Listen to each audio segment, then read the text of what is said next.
ప్రియమైన దేవుని పిల్లలారా, ప్రభువైన యేసుక్రీస్తు నామంలో మీకు నా వందనములు. ఈరోజు దేవుని వాగ్దానము 119వ కీర్తన 143వ వచనము.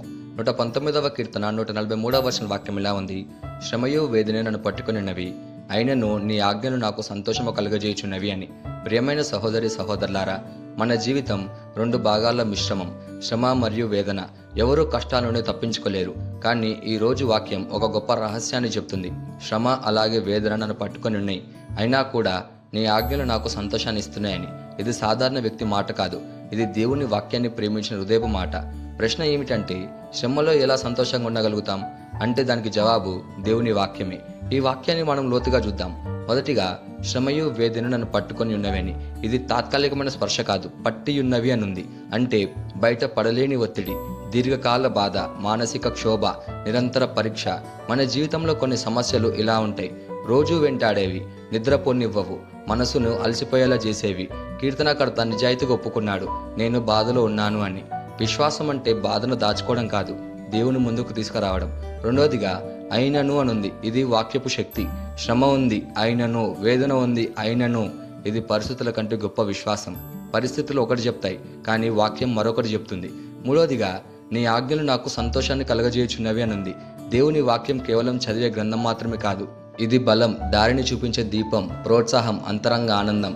బయట పరిస్థితి మారకపోయినా మనం కానీ బైబిల్ చదివితే లోపల హృదయం మారుతుంది. దేవుని వాక్యం దృష్టిని సమస్య నుండి దేవుని మీదకి మళ్లిస్తుంది, భయాన్ని తగ్గిస్తుంది, అలాగే ఆశను పెంచుతుంది. దీనికి ఒక గొప్ప ఉదాహరణ యేసయ్య శిష్యులే. యేసయ్య పునరుద్ధానం తర్వాత శిష్యులు సువార్తను ప్రకటించడం ప్రారంభించారు. అపోస్తల కార్యం 5వ అధ్యాయంలో వారు బోధించారు. అప్పుడు వాళ్ళ అధికారులు వారిని కోపగించారనుంది. వారిని పట్టుకున్నారు, కొట్టారు, హెచ్చరించారు, యేసు నామంలో మాట్లాడొద్దన్నారు. ఇది శ్రమ, ఇది వేదన. కానీ బైబిల్ చెప్తుంది, వారు యేసు నామమునకు అపహాస్యం పొందుటకు యోగ్యులైనందుకు సంతోషించుచు వెళ్ళిరి అని ఉంది. ఇది ఎలా సాధ్యమంటే, వారి సంతోషానికి కారణం వారు యేసయ్యని తెలుసుకున్నారు, ఆయన వాక్యాన్ని ప్రేమించారు, ఆయన వాగ్దానాన్ని నమ్మారు. జైల్లో కూడా వారు ఆరాధన చేశారు, హింసలో కూడా సాక్ష్యం ఇచ్చారు. వారి పరిస్థితి కష్టమైనది, కానీ వారి హృదయం ఆనందంతో నిండింది. ఎందుకంటే వారి ఆనందానికి మూలం పరిస్థితులు కాదు, యేసయ్య. ఇక్కడ లోతైన ఆత్మీయ సత్యం ఏంటి అంటే, శ్రమలు రెండు పనులు చేస్తుంది.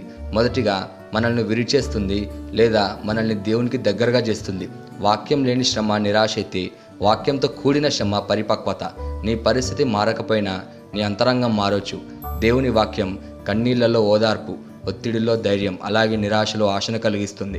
ఈరోజు నీవు ఇలా అనుకుంటున్నావా, నేను అలసిపోయాను, ఇప్పుడు అంతా ముగిసిపోయింది, నా హృదయం భారంగా ఉంది అని. నీ సమస్యను వెంటనే తొలగకపోవచ్చు, కానీ దేవుని వాక్యం నీలో ఆనందాన్ని నింపగలదు.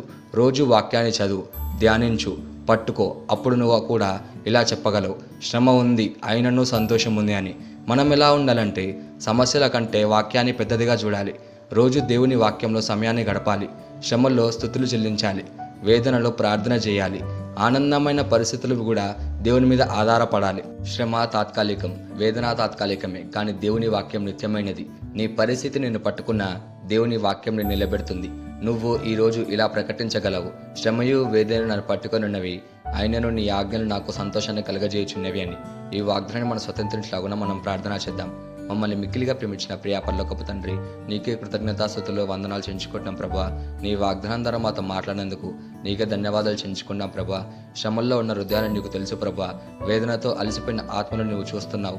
మా సమస్యల కంటే నీ వాక్యం గొప్పదిగా చూడగల విశ్వాసాన్ని మాకు ప్రసాదించండి తండ్రి. మా కన్నీళ్లు మధ్యలో కూడా నీ ఆజ్ఞలలో ఆనందం కలగజేయ హృదయాన్ని మాకు ప్రసాదించండి తండ్రి. శ్రమను సహించగల బలాన్ని, వేదనను జయించగల సంతోషాన్ని నీ వాక్యంలో మాకు ప్రసాదించినందుకు వందనాలు చెల్లించుకుంటూ యేసుక్రీస్తు నామములో అడుగుచున్నాం తండ్రి, ఆమేన్.